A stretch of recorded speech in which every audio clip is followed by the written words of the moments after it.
Olá, bem-vindos aos Judeus Curiosos com Mikal e Noam. Eu sou Mikal e eu sou Noam. Hoje temos um convidado muito especial, um colega meu no May Manoris Fund, o editor-chefe do jornal Sapir, colunista do New York Times, Bret Stephens. Ele vai falar conosco sobre o antissemitismo e compartilhar reflexões sobre este momento. Em relação à guerra americano-israelense contra o Irã e o que significa ser judeu nos Estados Unidos, antes do Bret chegar, quero recomendar a Sapir, uma revista excelente. O link estará nas notas do episódio. Assine para receber a versão impressa.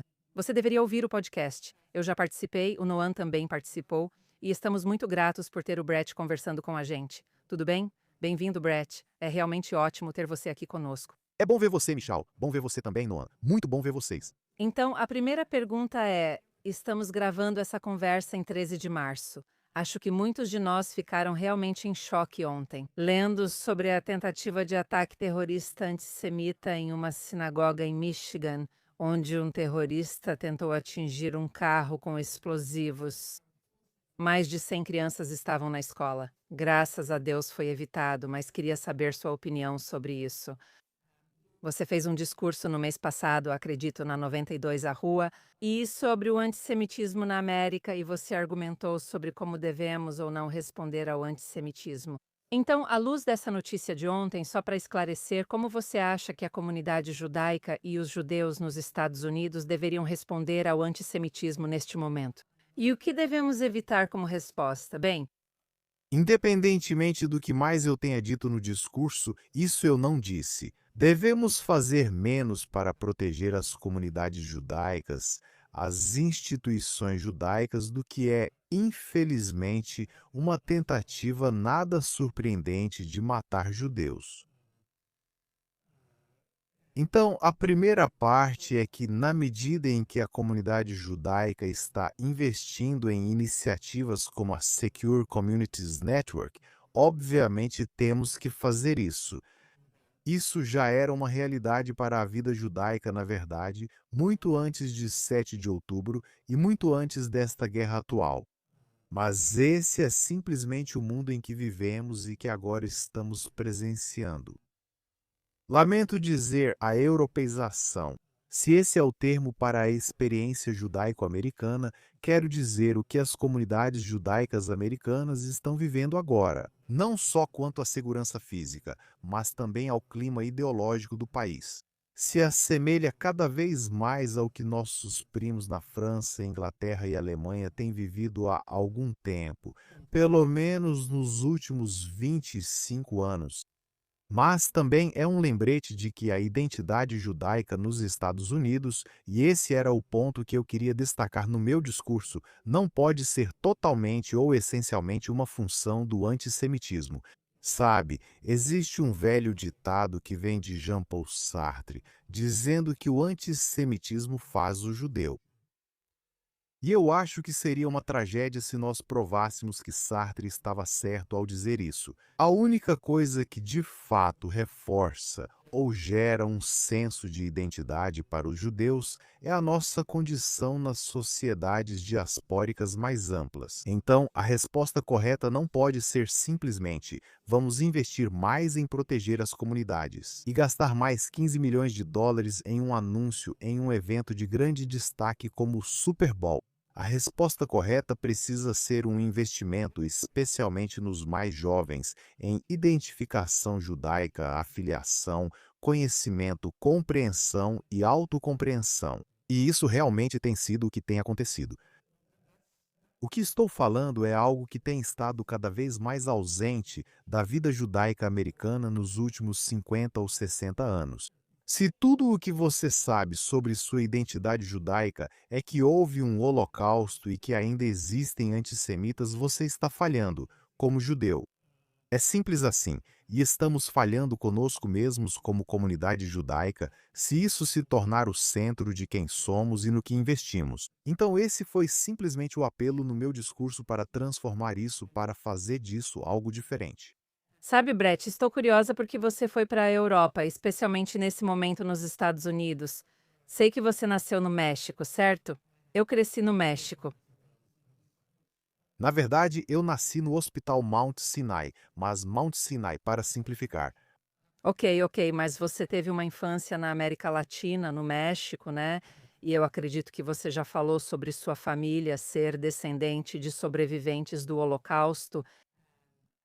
Então, eu só estou, sabe, como americana, alguém que realmente observa os Estados Unidos com atenção. O que te levaria a pensar, vindo de lugares diferentes, que o experimento americano está em risco, especialmente para os judeus? Quais sinais te fariam repensar sua visão sobre os Estados Unidos?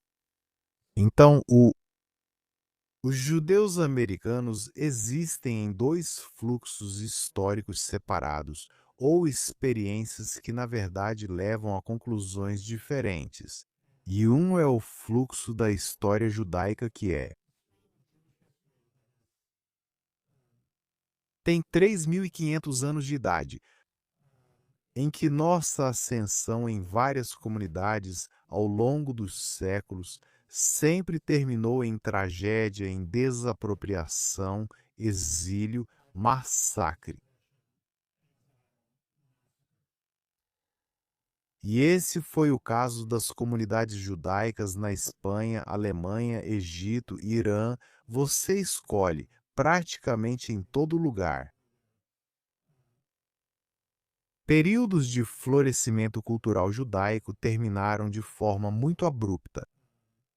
E, olha, eu já disse isso antes, mas temos uma história em que o nosso auge, o nosso ponto mais alto, acaba sendo meio passo distante do nosso precipício. O colapso da comunidade. E esse é um tipo de experiência judaica. O outro tipo de experiência judaica está muito bem explicado no livro recente de Pamela Nadel sobre o antissemitismo, que eu realmente recomendo para quem está ouvindo esse podcast.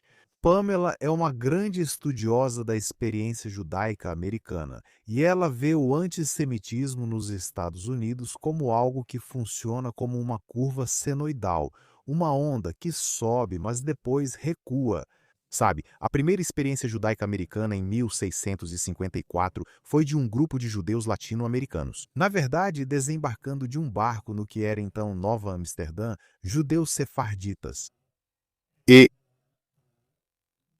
quase correndo o risco ou quase sendo imediatamente expulsos pelo prefeito antissemita do local, Pedro Stuyvesant, que provavelmente não sabia disso. 300 anos depois, o colégio que leva seu nome seria o lugar onde tantas grandes mentes judaicas receberam educação, mas Stuyvesant tentou expulsá-los. A Companhia Holandesa das Índias Orientais reconsiderou e os judeus ficaram. Mas nós, judeus americanos, já passamos por ondas periódicas de antissemitismo. Seja nas décadas de 1880 e 1890, com a chegada de um grande número de judeus americanos, recebidos de forma morna por alguns dos aristocratas da sociedade americana, como Henry Adams, seja nas décadas de 1920 e 30, com cotas para a presença de judeus em escolas como Columbia e Harvard. Seja nos anos 1960, com o surgimento do antissemitismo negro militante, os Panteras Negras e depois o movimento de Louis Farrakhan, isso vai e vem. Menciono essas duas coisas, Michael, porque na verdade nós estamos nos perguntando agora, como comunidade judaica americana, em que realidade histórica nós estamos. Essa é a experiência histórica americana, onde sim estamos vendo esse crescimento perturbador do sentimento antissemita tanto na extrema esquerda quanto na extrema direita, e às vezes nem tão extrema esquerda ou nem tão extrema direita? Mas isso vai diminuir com o tempo, como já aconteceu no passado. Ou estamos presos à experiência judaica mais longa, onde nossos 300, e acho que são 72 anos de estadia na América estão chegando ao fim muito mais rápido do que qualquer um de nós pode imaginar. E eu acho que a resposta vai depender da maneira como escolhemos responder, individualmente e como comunidade. Minha resposta a que dei no discurso foi que a melhor maneira de responder não era simplesmente tentar agradar comunidades que já não parecem gostar tanto de nós como gostavam há 15, 20 anos. É adotar o que eu chamei de estratégia do respeito. E parte disso é simplesmente fazer o nosso próprio caminho, seguir nossa própria direção, montar nossa própria mesa e então descobrir aliados onde menos esperamos. Quero dizer só um pequeno ponto. Enquanto nós, na América, estamos ansiosos falando sobre o aumento do antissemitismo, o Estado de Israel está formando uma parceria estratégica com uma nação de maioria hindu, a população mais popular do mundo, certo? Isso não precisou de uma campanha de Hasbará para perceber o valor de Israel não apenas como um parceiro estratégico, mas como um aliado civilizacional. Israel conseguiu isso novamente, não ilustrando a vitimização dos judeus ao longo da história, mas demonstrando ao primeiro-ministro Modi e provavelmente para centenas de milhões de indianos que Israel é um modelo de um país que pode alcançar grandes feitos de maneiras inesperadas. Brett, quero fazer a transição de falar sobre o antissemitismo nos Estados Unidos e como responder a isso para falar sobre a guerra no Irã e como estamos pensando sobre isso como americanos, para nós três como judeus americanos. E você acabou de falar sobre realidades históricas e onde nos vemos nessas diferentes realidades históricas. Você falou sobre o fato de que o precedente histórico das guerras americanas no Iraque e no Afeganistão não deve ser a única maneira de enxergar essa guerra atual no Irã. Por que os americanos deveriam ver isso de outro jeito e o que torna a situação atual diferente? Olha, toda guerra é diferente.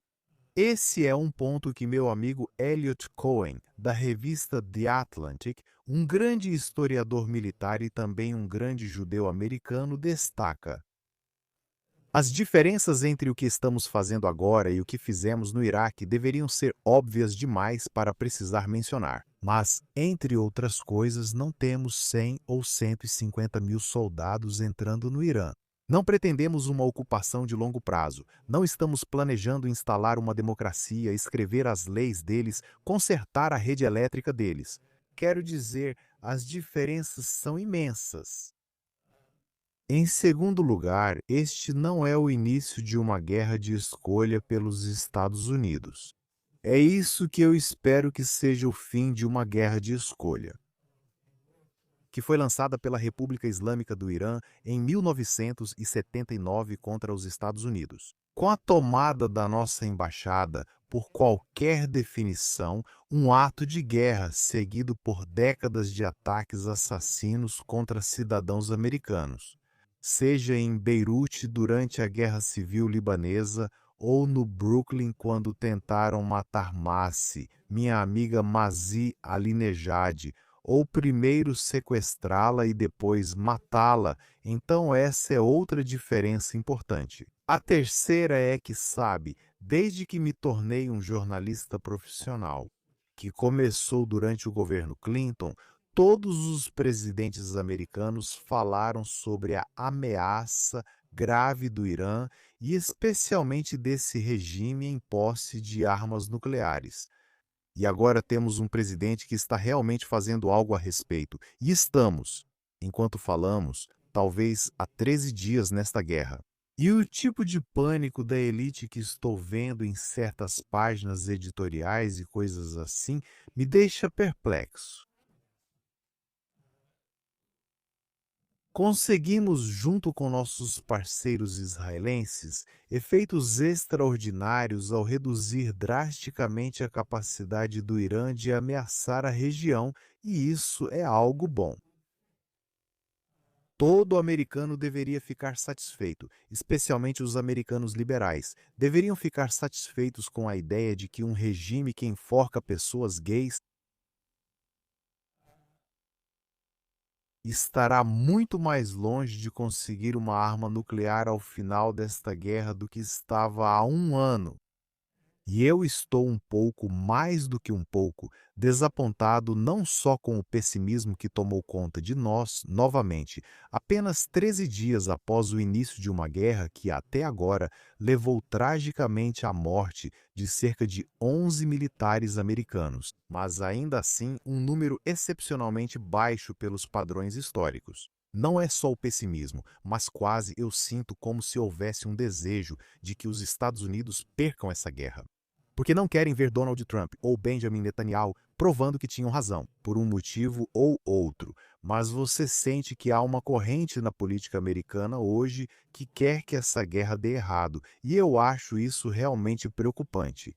Na verdade, talvez, sabe, quanto mais você pensa sobre isso, mais deprimente fica. É um comentário sobre onde estamos como sociedade americana hoje. Quero me aprofundar mais nisso agora. Você acabou de descrever uma visão bastante perigosa e negativa de muitos americanos. É quase como se fosse cínico, não que esteja errado, mas é quase como uma compreensão cínica dos americanos. Que as pessoas realmente querem que dê errado, que as pessoas estão quase torcendo contra a América. Por que isso acontece? O que faz as pessoas enxergarem isso por uma ótica tão predominantemente partidária, a ponto de não conseguirem nem pensar por si mesmas? Sua leitura disso é cínica, ou é precisa, ou é as duas coisas? Bem, eu acho que isso é uma função da polarização política, que significa que agora nos identificamos como parte da nossa tribo partidária ou ideológica antes de nos identificarmos como cidadãos americanos. E isso é algo que deveria nos preocupar em relação à saúde da nossa democracia e também em relação à nossa capacidade de conduzir uma política externa coerente, da mesma forma que democratas e republicanos, apesar de todas as suas diferenças, conduziam uma política externa coerente. Durante o período da Guerra Fria e até mesmo por vários anos, após o fim da Guerra Fria, eu também tenho que dizer que não é só polarização, é teoria da conspiração. Quero dizer, não posso te dizer o número de pessoas com quem já me deparei, pelo menos indiretamente, em termos de comentários que estou vendo isso. De alguma forma, essa é uma guerra que está sendo conduzida para distrair de uma possível revelação sobre Jeffrey Epstein. E se você acredita nisso, e provavelmente há pessoas que vão ouvir esse podcast que realmente pensam assim, Trump simplesmente pensou, quer saber, vai acabar saindo que eu tinha alguma ligação com Epstein que eu não quero que seja revelada. Então eu vou simplesmente começar uma campanha massiva de bombardeios contra o Irã em conluio com Benjamin Netanyahu.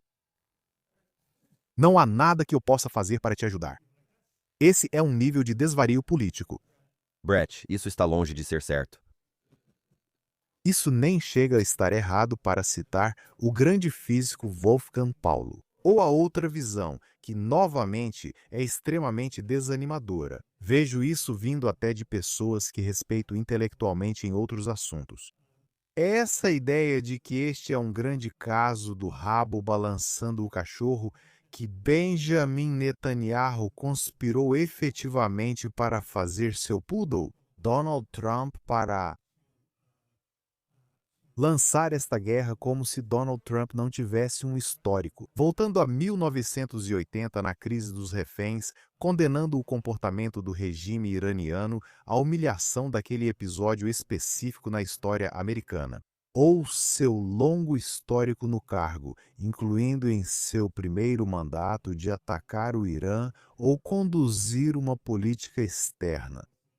Isso, como ele via e como eu vejo, está alinhado com os interesses americanos.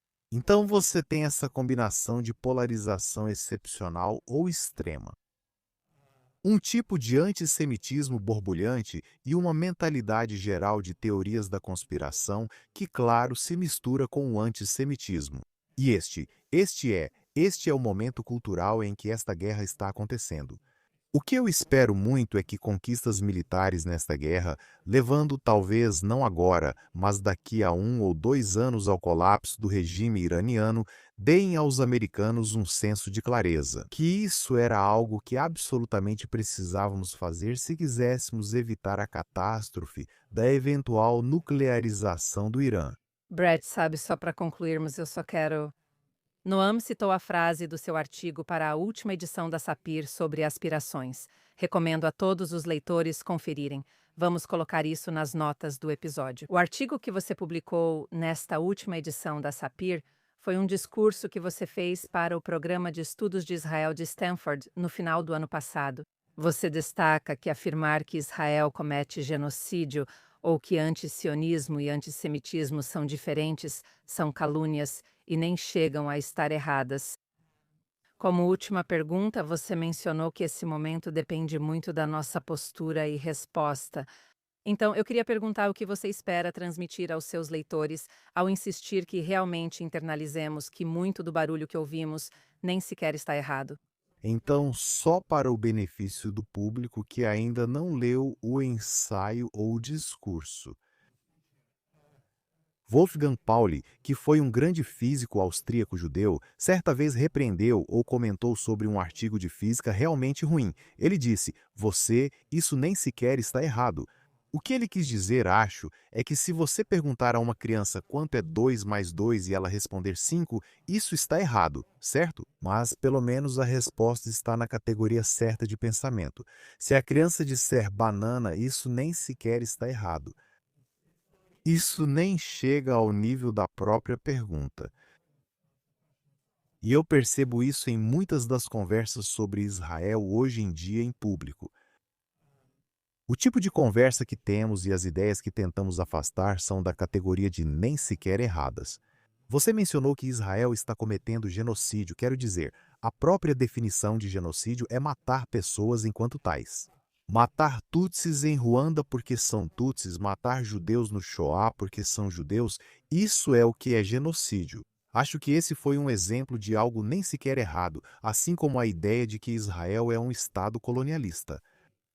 Somos um Estado colonialista de colonos nos Estados Unidos. Você e eu conversamos em inglês. Em terras que alguma geração anterior de pessoas de língua inglesa, ou às vezes de língua francesa, ou de língua holandesa, tomou a força de uma população indígena nativa. O mesmo é verdade no Canadá, o mesmo é verdade na Austrália, o mesmo é verdade na Nova Zelândia e em muitos outros lugares. Em Israel, eles falam hebraico e estão falando uma língua que era falada lá na época do rei Davi. Então, isso é uma ideia que nem chega a estar errada, aliás. Existe toda uma categoria de argumentos que eu acho que estão simplesmente errados, mas que valem a pena ser debatidos. Eu acho que a ideia de que Israel é um estado de apartheid está errada, certo? Mas nós deveríamos ser capazes de engajar esse tipo de debate agora. Eu fiz o discurso Mikal para inaugurar o novo programa de estudos de Israel que foi financiado pela Fundação Jan Kuhn para a Universidade de Stanford. E o que eu estava tentando sugerir na segunda metade daquele discurso é que um programa de estudos de Israel pode ser feito de forma ruim, ou pode ser feito de forma boa. Se for feito de forma ruim, vai acabar sendo, na prática, o que um amigo meu chamou de programa de estudos anti-Israel. Ou seja, você reúne um monte de acadêmicos israelenses ou estudiosos sobre Israel que são essencialmente anti-Israel e preenche um programa de estudos de Israel com eles, para difamar o Estado por motivos ideológicos. E, infelizmente, há algumas evidências em outros ramos da academia de que coisas assim acontecem.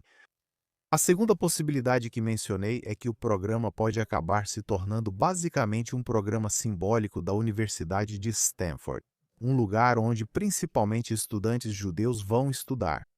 Eles fazem um bom trabalho, mas é basicamente um objeto no catálogo de Stanford ou no catálogo de várias universidades que têm esses programas. E dizem, olha, nós satisfizemos algum doador judeu rico porque temos esse programa, e ele faz um bom trabalho, mas faz isso de uma forma limitada. Mas a minha esperança para esse programa é que, na verdade, estudos sobre Israel, para mim, é uma área de humanidades por si só. É uma área de humanidades por si só. E o que quero dizer com isso é que Israel, o estudo amplo de Israel, no melhor sentido, não é apenas o estudo de um país. Não é apenas um campo para um cientista político ou um economista ou alguém que analisa desenvolvimento. É um estudo sobre uma civilização na qual Israel e os 78 anos anteriores de sua história são apenas uma espécie de coroamento de um projeto muito mais amplo. Isso envolve questões e debates que não são apenas étnicos ou religiosos, mas também filosóficos. E a imagem que eu apresentei nesse ensaio é: imagine um judeu ortodoxo em uma scooter motorizada chegando à esquina da rua Ahar Sham com a rua Herzl, em Tel Aviv. Se você conseguir imaginar essa imagem em termos do seu significado e do que ela representa, o que se junta aí? Nesses 4 elementos você consegue ver o porquê. Isso é algo que tem. Essa é uma área de estudos que tem algo a ensinar para todas as humanidades. Não é uma especialização, na verdade é fundamental, e é para aí que eu espero que um grande programa de estudos de Israel possa ir. Eu só acrescentaria algo para fechar esse ciclo. Michael. Eu quero que jovens judeus, sejam eles religiosos ou não, independentemente de como percebem sua identidade judaica, seja de uma sinagoga, de conversas com os pais ou de visitas a Israel, seja o que for, eu quero que eles entendam que estão participando ou tenham a oportunidade de participar desse projeto civilizacional impressionante que tem uma história para contar diferente de qualquer outra história na face da Terra. Eu já disse isso para meus filhos, mas ser judeu é como receber um cheque de $1 milhão pelo correio. E a única decisão que você precisa tomar é se vai descontar esse cheque ou se vai simplesmente guardá-lo em uma gaveta, até que esse cheque passe da data de validade e você não possa mais descontá-lo. E o que devemos fazer como pessoas que, você sabe, nós 3 estamos profundamente envolvidos no pensamento judaico e na criação de oportunidades para futuros judaicos prósperos? A coisa mais importante que podemos fazer não é gastar $600 milhões por ano, mais ou menos isso, entre aspas, lutando contra o antissemitismo.